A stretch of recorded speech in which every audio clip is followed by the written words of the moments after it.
Hello and welcome back to Spirit Lounge. Let me just make sure I've got this microphone properly orientated here. I think I have actually. I'm not sure this is working correctly. Bear with me a moment. Yeah, I have it working correctly. Okay, sorry about the multiple go lives today. It's my system's playing up and it's not going live correctly on the YouTube and Facebook channel through the Restream facility, but hopefully this one's gone live on both now. I've just checked it should be fine. Okay, today we're going to continue on with the Apocrypha and we're going to go into the Jubilees chapter. Again, the Apocrypha is not scripture, it's really a historical account of many events in Jewish history. And also their conversations with their chosen deity or God, as it is. And we're going to go into the Jubilees. Again, it goes into many births, many marriages, not so many conflicts in this particular chapter. But let's go into it nonetheless. And the objective for me to go through Apocrypha was to pull out, excuse me, anything that was could be spiritually related, and if there was nothing, just pull out a general gist of the chapter. I'm finding it's a bit of both as I'm going through this. I have to say, it's I was hoping it was more scripture than it was more teachings than it was what it is. But as we're over a third way through this now, actually nearly halfway through this, we'll just continue and complete it. Okay, so this chapter is the Jubilees, and we'll move straight into going through the chapter there. Let me just put it onto the screen now. Okay, so the Jubilees, it's actually called the Lesser Genesis, and it's really about the Genesis according to Jewish religious work. It has 50 chapters, very small chapters, but it goes through a story. It's around 200 BC, and it says it's about promoting the use of the 364-day calendar. And reading this, I didn't really see evidence of that, honestly. When I read this, it wasn't really that. You'll see as we walk through this, there's not much in it that kind of enforces the 364-day calendar other than talking about the planets and creation and the stars and their evolutions. Now, it does talk about that a lot in a couple of the chapters. I didn't transcribe any of it because it's not relevant. It doesn't have a spiritual purpose for me, and so therefore maybe those sections, which you're not going to see in this video, do promote the revolution and the 364-day calendar and the sun and the planets and so forth, as we understand it today. It reimagines the history of Genesis as it talks about creation. So it talks about how the deity Yahweh manifested the world, or rather created it. And it's kind of, yes, it in some ways it follows kind of Christian beliefs, biblical, literal beliefs of Adam and Eve and so on and so forth, and the planets, but the 7 days and the seventh being day of rest and so forth. And then it goes into sins and who are going to reach salvation, who are not. So it's interesting in that respect. Some of it I don't agree with. Actually, a lot of it in this Apocrypha I don't agree with, and we'll go through this and we'll see what you guys think, and you can make your own minds up. Okay.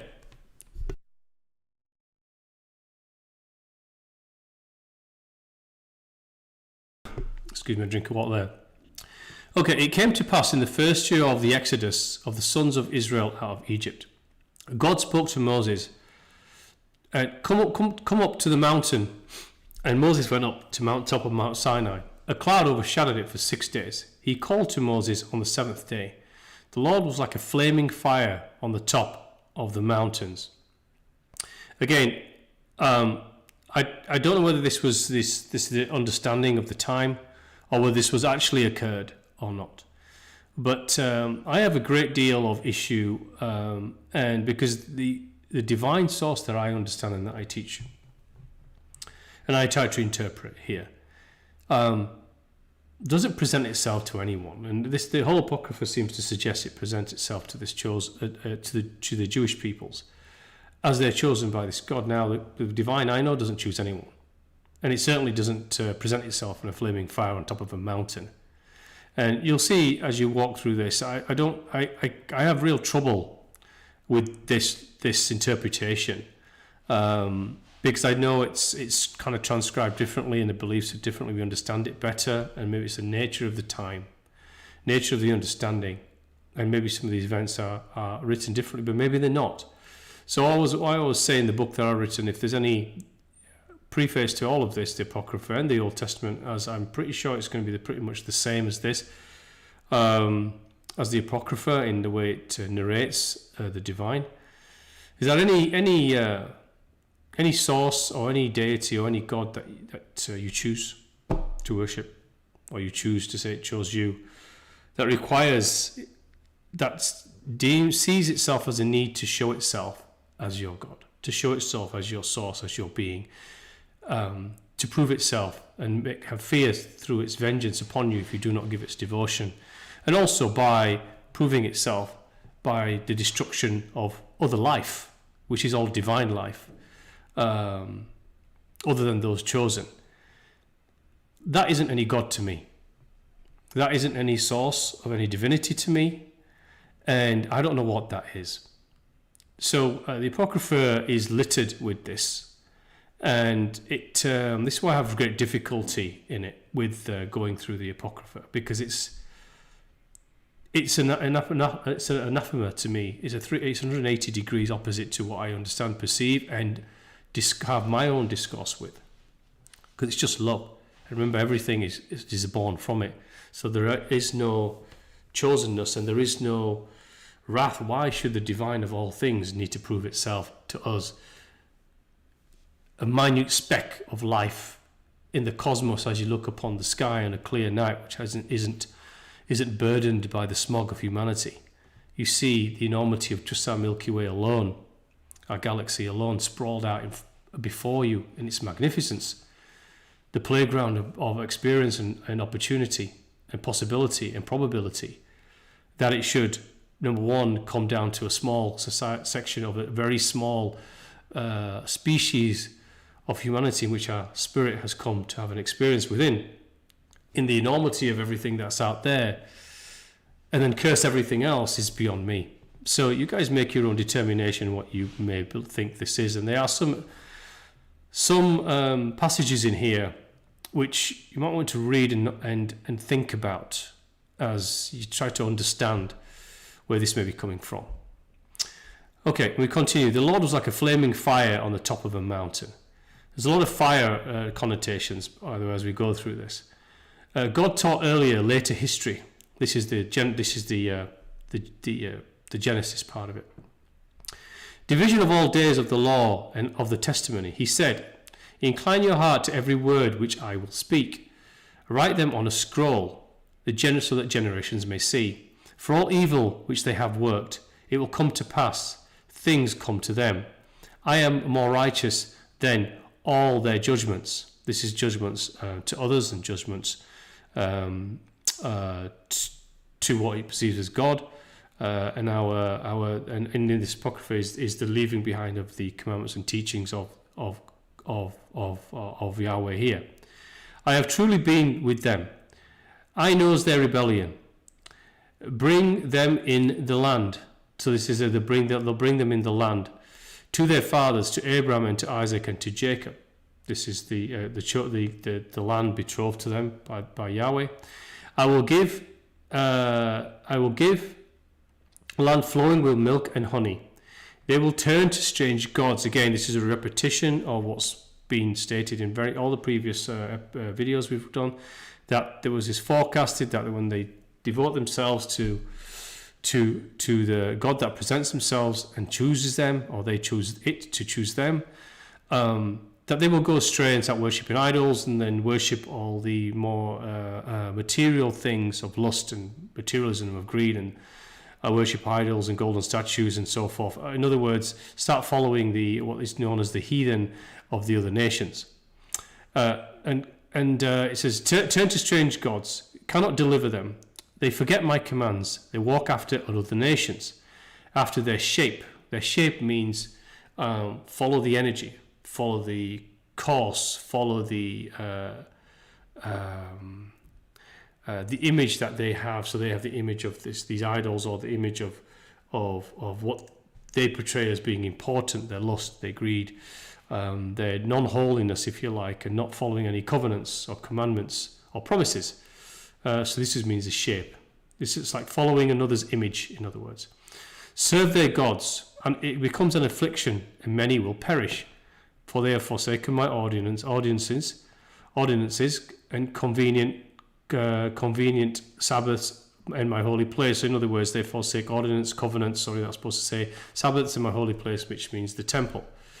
They will worship each his graven image. Now this is very interesting. So this is where I wanted to pull out this, because this, regardless of the nature of the Apocrypha, which I don't like the trend of the Apocrypha at all, but it's they will worship each his graven image. This is true no matter where it's written, because if we look at the nature of humanity today, we have to think to ourselves, why has humanity drifted so far away and gone into what we would call the left and the right? Remember the left and the right, left being the very, very extreme spectrum of materialism, of greed, and the satanic, the Luciferian, the perversion, the inversion over there, which is extreme. And then you have the right, which is the spiritual side, and in the Nag Hammadi it talks about the middle being the psychical aspects, which that open up our nature to our spirit. We start to nurture our psychical abilities, which everybody has. But what else is there? This godlessness is the left, the grace is the right. So there's a choice between humanity now in the crossroads of godlessness and grace. But what else has humanity? This describes it in some way. What else afflicts human nature? Well, we worship our own ego. We adorn the image that we see in the mirror, our own intellectual pedestal that we put ourselves on. I say this repeatedly, and I have done over all of my videos. The ego of intellectualism and the ego of our ignorance. Those are nurtured and adorned. The fear is tapped into by those out there who then, through fear, making you fearful, is present things to you to give up your sovereignty, liberty, free will, and freedom, which will, through virtuous and self-righteous principles, ideologies, philosophies, and approaches, that you just, because they enable a person to feel good about themselves, and again massage and feed the ego. This is the affliction of the graven image that we worship. But the graven image, the physical image, is always worshipped after one has turned away from grace. It doesn't happen the other way around. The grace has already left the individual in the soul. The soul has already departed away from the spirit so far that atheism and other nihilistic views start to come in. Intellectual and worshipping science, technology, white coats, professionals, technocrats, whatever you might make, start to become their gods. Billionaires become their gods. Others become their gods. That's because you already left grace partially behind. Intellectualized the divine out of existence from the self. And through that moving, the ego then takes over. The virtuousness and self-righteous of an individual takes over. And this is absolutely true. This affliction of worship in our own graven image is the affliction of humanity today and has been in the past. It has not changed in thousands and thousands of years. There's only one path to this. And this is to have the humility that comes from understanding something greater than ourselves. It's beyond all New Age. There is a divine grace out there. Whatever interpretation one wishes to have on that, that's your own choice. But the one I know is the one I teach. And either way, this particular sentence is true. We must move away from worshipping ourselves, because we're not here to worship ourselves. We have the light of grace and the breath of God within us.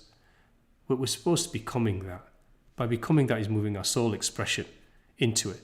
And moving our soul expression can either move to ego or it can move to grace. It's a choice, left or right. This is the graven image. So they will go astray and sacrifice their children to demons. Again, I'm not going to comment too much on this, but this happens today.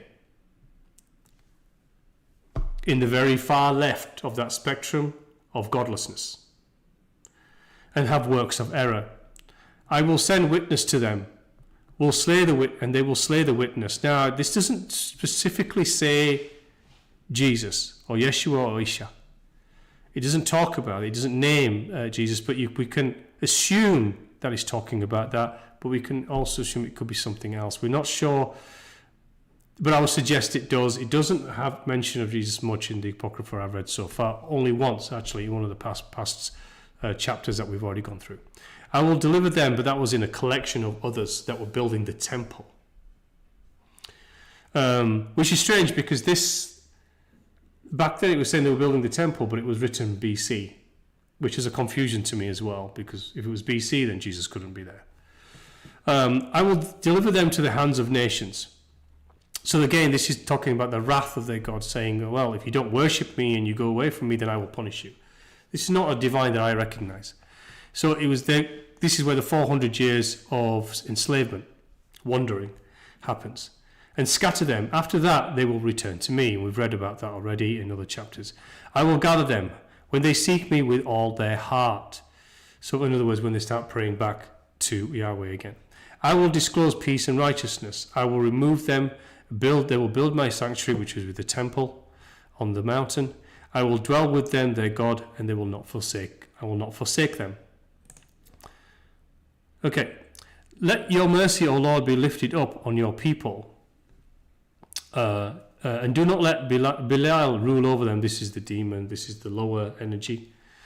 Your inheritance from the hands of the Egyptians. Your inheritance being the Jewish nations, or the 12 tribes, as it were, that come together finally.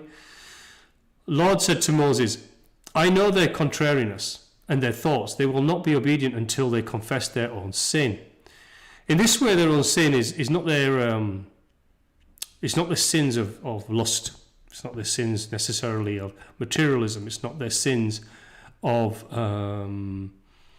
moving towards the left. It's their sin here of breaking covenant, of breaking the promise, of breaking the devotion to the God that they've chosen, Yahweh in this case. And this is the sin, really, the ultimate sin. And it's not necessarily referring to the acts that they indulge in idol worship and so forth. They will turn to me until they confess their sin. I will circumcise. So this is here. This is where I found this interesting because I was kind of had this knowing already, but I thought this is kind of confirmed it a little bit for me. Until they confess their sin. So this means basically return to the covenant, return to prayer and devotion, follow the commandments, go to the temple, rebuild the temple, and so forth. I will circumcise. And again, go away from the other nations. Don't marry into the other nations, and keep the 12 tribes bloodline pure in terms of the nation itself. I will circumcise the foreskin of their heart. Also goes into circumcision. The foreskin of their heart. Then this is we'll go into the metaphor in a moment. Of their seed. Create in them a Holy Spirit, and cleanse them, and their souls will cleave to me. They will call the children of the living God. I am their father of uprightness. And write down, so he asked them to write down, in the periods of seven, and dwell in them forever. When my sanctuary has been built, the Lord will appear, the God of Israel, Father of all the children of Jacob and the King on Mount Zion. Heavens and the earth will be renewed until the sanctuary of the Lord will be made in Jerusalem on Mount Zion. So he sends a messenger down. Does God here? It sends a message, and Yahweh sends a messenger down. Messenger of the presence spoke to Moses, and this is, I don't think it was Uriel. It doesn't actually mention the name, but it does later on. I think it may be Uriel. 6 days God finished his work. Sabbath on the seventh day. So this is talking about the Genesis as it's not that dissimilar to what I've seen biblically in Genesis, but I have not read it, so I can't say for sure. This is just an opinion. Sabbath on the seventh day, the day of rest. First day they created the heavens. So this is very paraphrased, many pages on this. First day created the heavens, earth, waters, and the spirits. Now the spirits were the spirits of the clouds, spirits of darkness, of the winds, of the hail and the snow and the frost. Remember, they all represent elementals. For us, very similar to the Nag Hammadi, had deities or archons representing elementals and cosmic bodies and so forth. And it was actually very, very similar in the Apocrypha in this chapter. There were what we called messengers who represented celestial bodies, who also represented, or spirits that represented elementals also. It's similar to a lot of other faiths, I would suggest. He created the abysses, night, light, dawn, and day, and the expanse. And the waters were divided; half went up and half went down. And they saw his works, and then they praised him. So these are the 6 days of creation. The seventh was the Sabbath day of rest, which is where the prayer and silence and fasting and so forth happens, or the Sabbath basically. It's interesting. Half went up the waters and half went down. Remember, the Nag Hammadi also talks about the waters above and the waters below, and the demiurge back then. But in that story was that piece of writing copied what he saw above the waters and created the universe, as it were, to what he believed he saw when he looked up. On the third day, waters to pass off the face of the whole earth, and the dry land to appear, and the seas appeared, gathering places. The Garden of Eden was created. The moon, stars, heavens, and appointed the sun to be a great sign on the earth on the 4th day. On the 5th day, great sea monsters, flies, birds. On the 6th day, animals, cattle. They gave him dominion over all that is on earth. Sabbath on the 7th day. He said among all peoples, keep the Sabbath, sanctify them to myself. I have chosen the seed of Jacob from among all that I have seen as my firstborn. Jacob and his seed granted that they should always be the blessed. Blessed the Sabbath day. Whoever profanes it will surely die. You must keep the Sabbath. Keeps the Sabbath will be holy. Whoever keeps the Sabbath will be holy. The Creator did not sanctify all peoples to keep the Sabbath, only Israel. So he's saying here that the Creator, the divine, the messenger is saying that Yahweh only created the Sabbath so that the Jewish nations, the tribes, would follow it, and specifically blessed the line of Jacob in this as well. Again, I don't know which divine grace of all that it manifests, which is all within it, has such chooses all others to suffer and die, and has a small portion as blessed. It doesn't rhyme with me or my experience of grace in my discourse. 6 days of the 2nd week we brought to the word of God. To Adam all the beasts, cattle, everything that moves. Adam named them all by their respective names. He was alone, he had no helpmate. So the Lord took for the woman one rib and built up flesh and built a woman. He brought her to him. She will be called woman because she was taken from man. In the first week Adam, and the 2nd week the wife was created. A lot of things happen in weeks here. The manifestation is actually, you'll see this again. I kind of didn't write too much of it, but there's masses of change happening in just a day or a week. Brought him into the garden, again, when there's no time. This week and day and month really doesn't matter. Brought him into the Garden of Eden. 7 years they were tilling it, and they were naked. In the seventh year, in the 2nd month and the 17th day, a serpent came. We know this story. And obviously convinced Eve to eat from the forbidden tree, which was more in the center of the garden, which was the tree of knowledge, in other words, to wake them up to themselves. She ate, covering her shame and then she realized they were naked, and she covered her shame with fig leaves. And they gave the apple, so to speak, to Adam. He then took a bite. He also realized they were naked, started seeing themselves, their egos started to rise, their awareness of other aspects of the physicality themselves was rise. So they covered their shame. God cursed the serpent. and was angry at the woman, Eve in this case, said, I will greatly multiply your sorrow.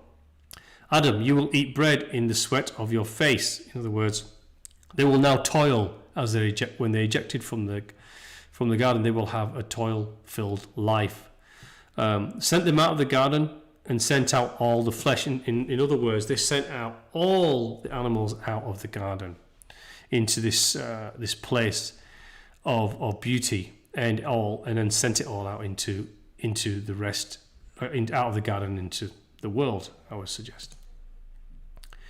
Okay, in the third week, in the second Jubilee, Eve gave birth to Cain. This is again a story which we will recognize, and then gave birth to Abel, and then to the daughter Awan. Cain slew Abel because he accepted the sacrifice of Abel and did not accept the offering of Cain to the God. Lord approved Cain, reproved Cain, who cursed him, written on the heavenly tablets. And cursed is he who strikes his neighbour. So obviously Cain killed Abel. And then on the tablets, who says they will not kill. That is one of the right reasons for the commandments. She bore another son called Seth, and Cain begot a daughter called Azurah. Cain took his sister Ewan to be his wife, and she bore him Enoch. And this is the next chapter, the Enoch, which I've already written up. I'll need to type up, and it'll be the next video. The messenger of the Lord descended on earth. Again, it comes down. This is physical. Those who are named the watchers. So this, for those who follow scripture and also follow some of the more esoteric history that people say that explains some of the existence of the human form and humanity.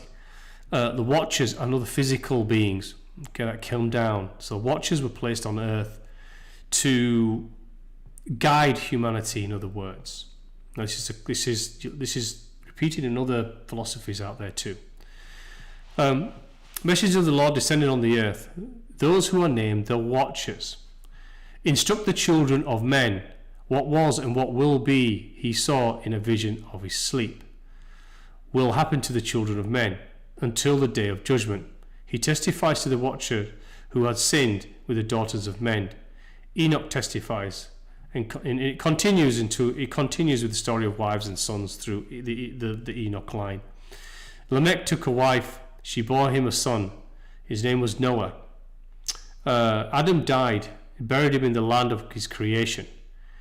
He walked 70 years or 1,000 years, so he lived a very long time. Noah took himself a wife, Emzara, and bore him Shem, and bore him Ham, and then bore him Japheth. So I want to go back up to the beginning bit up here. So this vision, so that these watchers then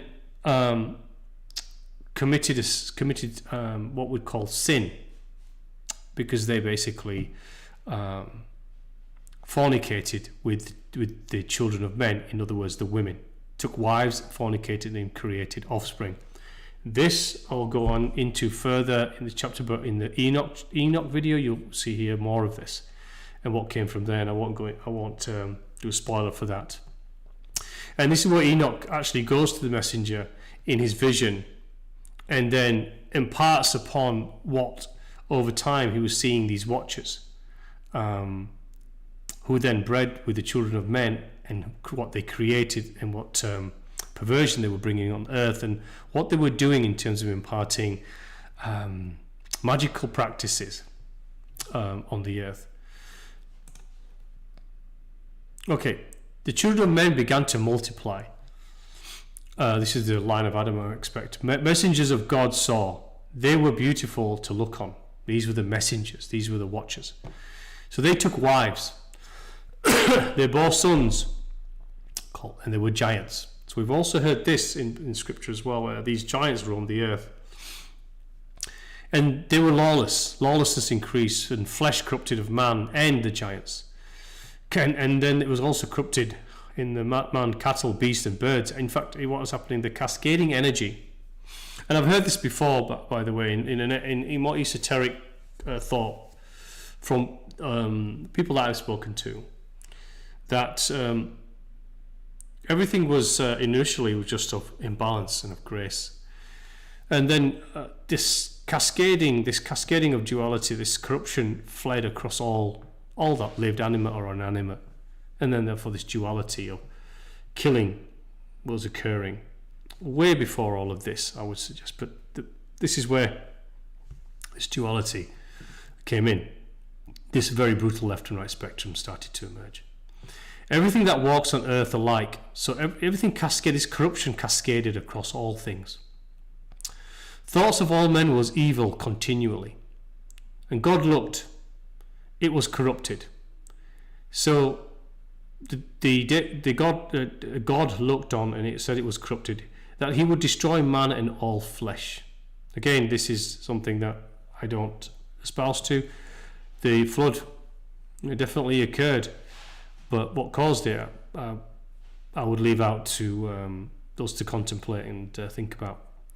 Noah found grace before the eyes of the Lord. So in other words, Noah found grace and was told, was not forsaken to this death and this flood. And the messengers said he was exceedingly angry. He said, root out all of their dominion. So he would root out all the dominion, bind them to the depths of the earth. So this is talking about the messengers. Again, so Noah found grace, and jumping ahead, this is where the ark comes in, but then we're jumping back up to these messengers who started fornicating and creating these giants. And so the God, he was exceedingly angry, and he wanted to root all these messengers out of their dominion on the earth. And he wanted to bind them to the depths of the earth, where they were locked into a prison, to the depths, into the ground, as it were, in this chapter. My spirit will not always abide on man.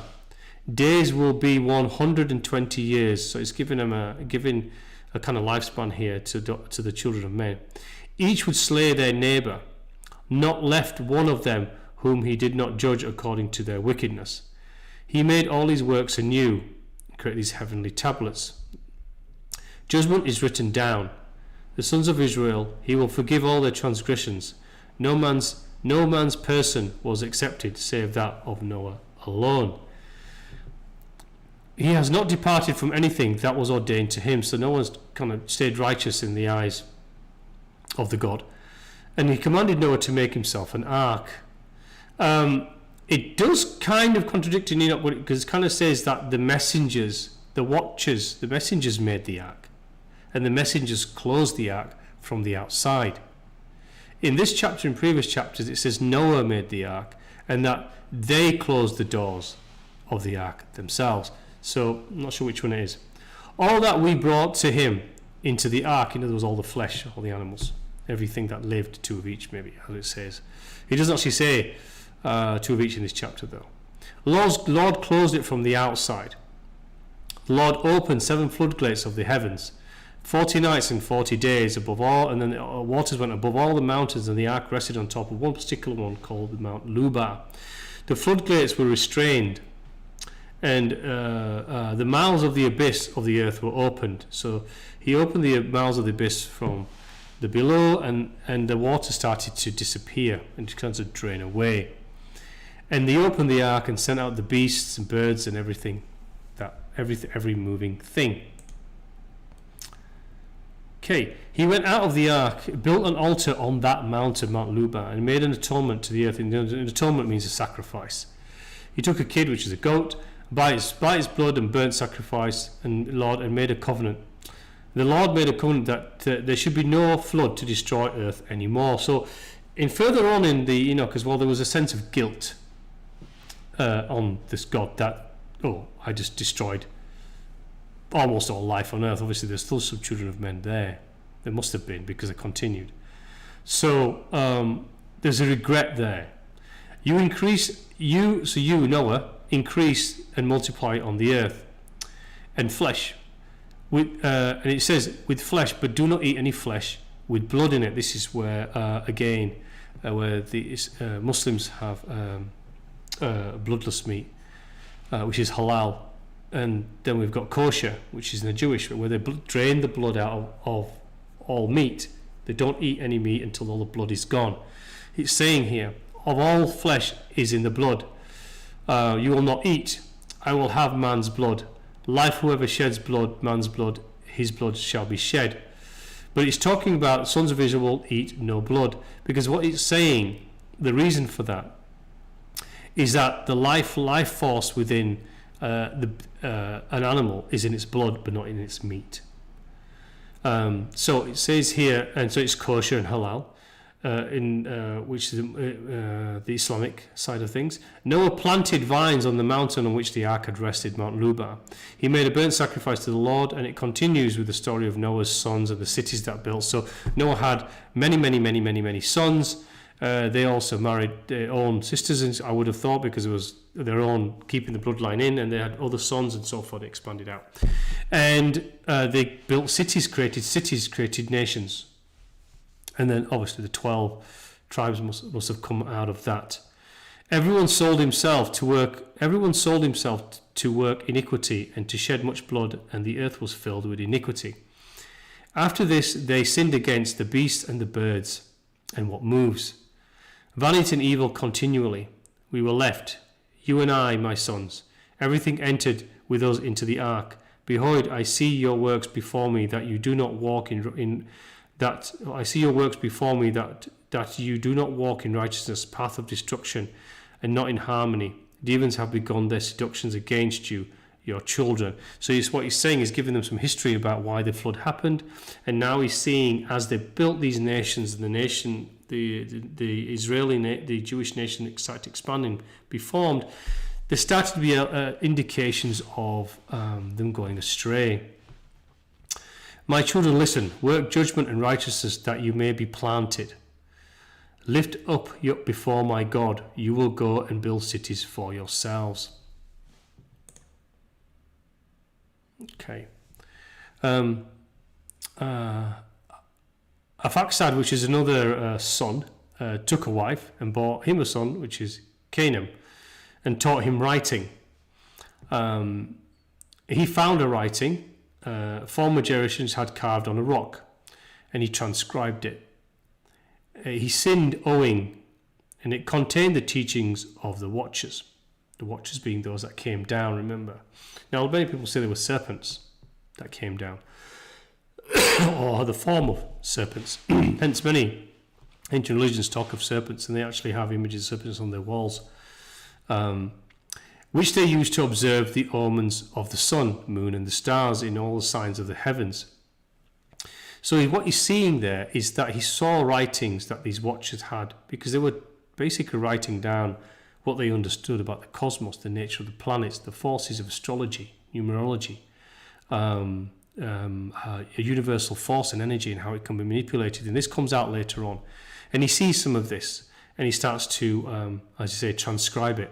He didn't want to speak to Noah, his father, lest he should be angry. And it talks about more sons and wives that it comes to pass. It came to pass, they divided the earth into 3 parts, for Shem, Ham, and Japheth. Shem's lot was in the middle, and then divided, and then they in turn divided into many parts into their sons. The unclean demons began to lead the children of the sons of Noah astray. Sons of Noah came to their father Noah concerning demons. He prayed before God, do not let wicked spirits rule over them, but bless me and my sons. So he's asking for the God to stop them going astray and lead them back, that we may increase and multiply, increase the nations, replenish the earth. You know how your watchers, as for these spirits, imprison them and hold them. Do not let them bring destruction on the sons of your servant. So he's also talking about what these watchers have been doing. And this starts to come to light, of course. For these are malevolent. You alone can exercise dominion. Great is the wickedness. We bound all the malevolent evil ones in a place of condemnation, and 1/10 part of them we left, that they might be subject before Satan on the earth. We explained to Noah all the medicines of their diseases, herbs of the earth. So they were basically taught Noah how to heal themselves with the herbs. Noah slept with his fathers and was buried on Mount Lubar. 950 years he completed in his life. And they save Enoch because he was perfect. So Enoch was regarded as being perfect. He learned to write and read, and he saw visions as well. So he was regarded as being very righteous and closer to God. But this is again referring again to the leading the stray of the nations as they got bigger and bigger and bigger, and wider across the plane of the earth and across the region, and what these watchers were doing. And it goes on a little bit further about it. And then it talks about Babel. So remember the Tower of Babel in the land of Shinar, which is where Babel was. So I took a little extract out of that here. So Babel, the land of Shinar, Lord our God said to us, behold, they are one people. So this is talking about the nations of men who are building this Tower of Babel. Remember the Tower of Babel was many levels, and it's supposed to reach up into the heavens towards God. That's what its principal nature was. Its purpose was that whoever stood on the board would be closer to the heavens, would be closer to God. So therefore the kings had this tower built, the Tower of Babel, the various levels indicating ascent, levels of ascent, which is really just perception and vibration. As our soul moves to our spirit, we move into vibrational levels of grace towards our ultimate integration back into the divine breath of God within us. Let us go down and confound their language, that they may not understand one another's speech. This is where language may be suggested to be formed, different language. So they can speak different languages, so they don't understand each other. And the Lord descended, and see the city and the tower which the children of men had built. He confounded their language, and they ceased to build the city and the tower. This reason the whole land of Shinar is called Babel. From there they were dispersed into their cities, each according to his language and his nation. So this is kind of suggesting that this is where languages came from. This is where the God started saying, well, they can't become one, they can't communicate, they can't build this tower, so let's just confound them by giving them multiple languages so they don't understand each other. Send them out according to the language to different parts of the earth so they speak different tones. This is suggesting the origin of all of that. And so I actually added this in here, and I'm going to keep this on the screen for a little bit so you guys can see it. And if you want to just pause the video, feel free to expand this on your screen, because there's so many marriages, so many wives, so many sons that go off into nations, and offspring of Noah, and obviously Jacob being the chosen. More the preferred blessed one, but obviously they all were. This was the one chosen specifically. You can see the lineage of the 12 patriarchs, a genealogy until where the 12 patriarchs actually came from, and you can see this here. It's a very interesting chart. It does follow through to a lot of the what we've gone through in the chapters and will go through. So if you guys want to screenshot this and just if you're interested to study it, feel free to do so, and it'll help understand the lineage and genealogy of what's being discussed in the Apocrypha as a whole. Okay, so Abraham spoke to his father Terah. Father, behold, here I am. Behold, here I am, my son, he said. What help and profit do we have from those idols which you worship? So this is talking about when you go further down into nations, and then we got the line of Abraham. Remember, they were taken into enslavement at this point. Okay, they were slaves to the Egyptians, and Abraham spoke to his father Terah and said, his father was in enslavement, and says, why do you worship this idol? And says, you bow yourself to. It says, because there is no spirit in them. They are mute forms. And the father says, I also know it. What will I do with people who have made me serve before, who have made me to serve before them? He prayed. My God Most High, you alone are my God. I have chosen you. You have created all things. Delivered me from the hands of evil spirits. Do not let them lead me astray. And the reason he's bowing and praying to this idol, because if he doesn't, he'll be killed. Establish me, because that does actually say that in the passage. Establish me, word of the Lord was sent to him. I will make you great again and have a numerous nation, the Lord said. And he opened his mouth. I began to speak with him in Hebrew, in the tongue of creation, of the creation. Abram journeyed from Haran and then to the land of Canaan. You, the Most High God, forever. And then Lot parted. Lot was another one of the sons, and he dwelt in Sodom, where they all went astray. And the Lord said to Abram, lift up your eyes from the place, and the land which you see I will give you, and to your seed. So this is the land of Canaan. Abram went to Hebron and dwelt there. The Lord came to Abram in a dream, saying, do not fear. I am your defender, and your reward will be exceedingly great. Lord Yahweh, what will you give me? This is the second time I think the name Yahweh is written in the Apocrypha up until this point. What will you give me? Look forward the heavens and number the stars. So it says, look above, what do you see? Obviously infiniteness. So will be your seed, countless many. I am the Lord that brought you out of Ur, give you the land of the Canaanites. Lord Yahweh said, take me a heifer, a goat, sheep, and a turtle dove, and a pigeon, and build an altar. Sacrifice all of these, and pour their blood on the altar. Again, I don't know what God would instruct you to have sacrifice to them, and needs blood on an altar. Not the one I know. Ecstasy fell on him. This is Abram.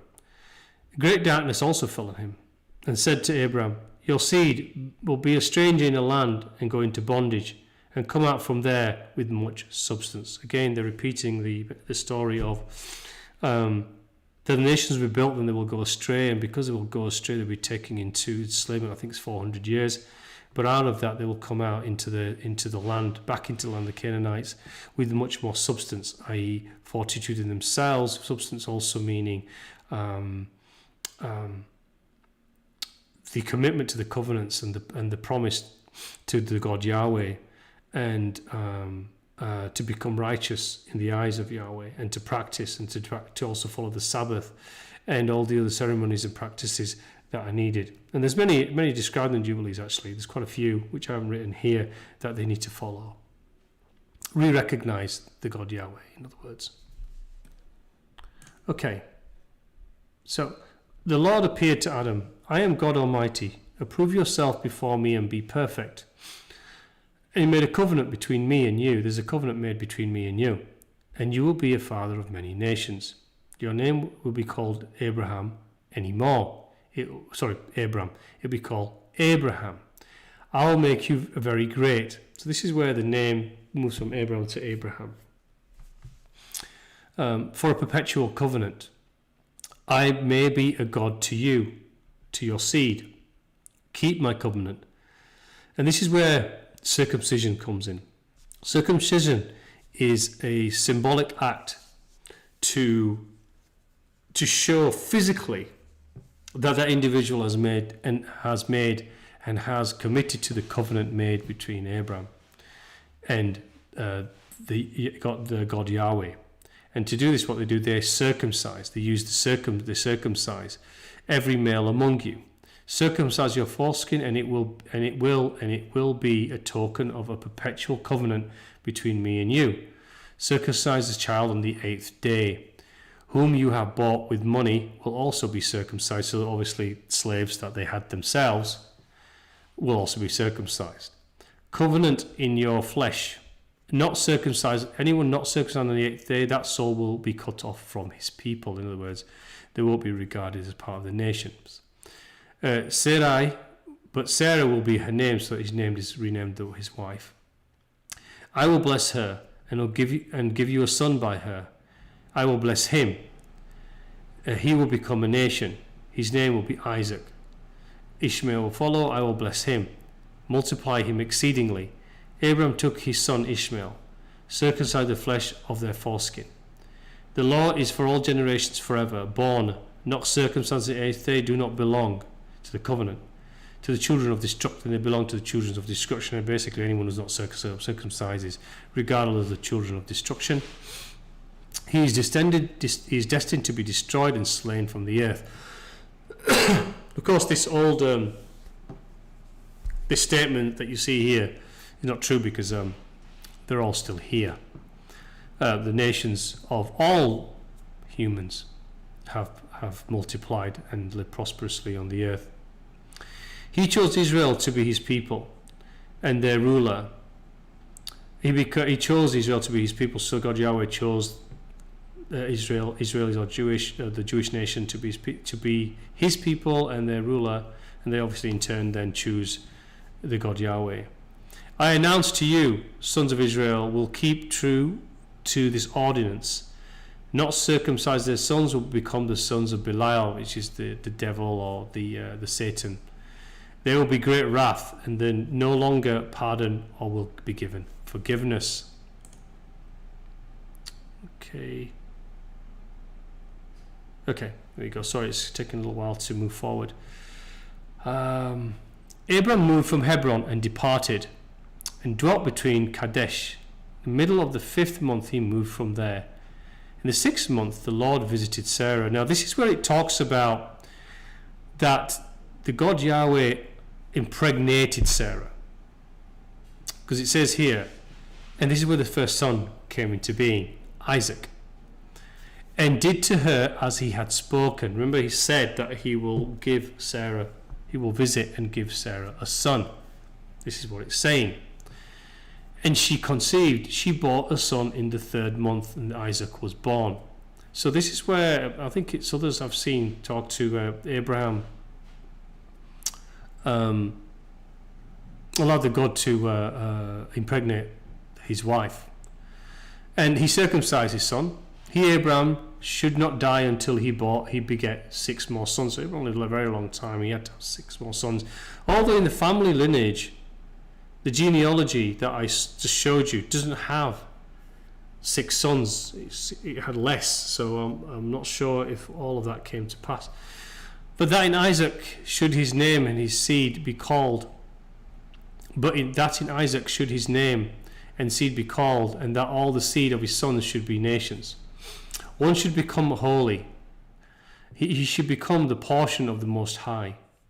He knew and perceived that from him would arise the plant of righteousness for the continuous generations, and from him a holy seed, so that he should become like him who had made all things.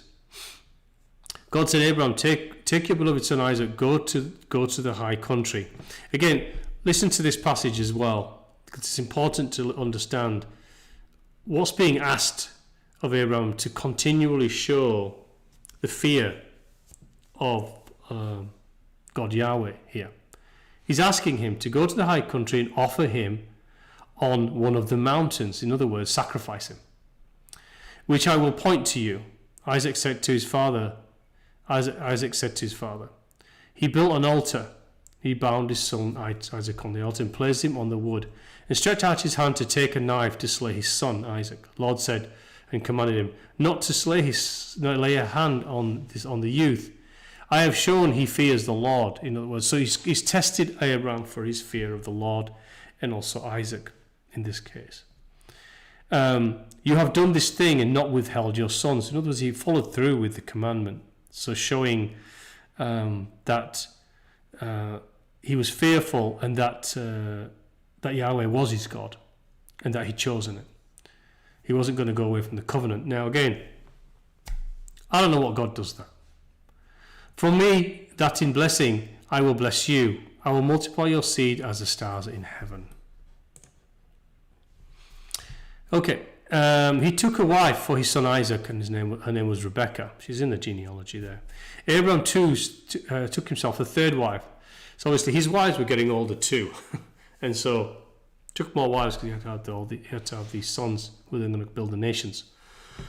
Keturah from the daughters from his household servants. Hagar had died before Sarah. She bore him 6 sons. Rebekah bore to Isaac 2 sons, Jacob and Esau. And Abram loved Jacob, and Isaac loved Esau. Now this became a conflict between the two, between Jacob and Esau, and you'll hear about this now. Abram called Ishmael 12 sons, and Isaac his 2 sons. Sons of Keturah commanded them they should work righteousness. So he called all his sons together and told them they should work righteousness. Walk with regard to them as to do judgment and righteousness on the earth, and that they should circumcise, so reminding them of the covenant, reminding them that this is what they should all be doing as their nations cascade outward, and obviously Abraham eventually leaves the earth plane. Abraham should circumcise their sons. Abraham, his son Isaac, I have become old. I do not know the day of my death. I am 175 years old. I have remembered the Lord. My soul has hated idols. Observe to do the will of him who created me.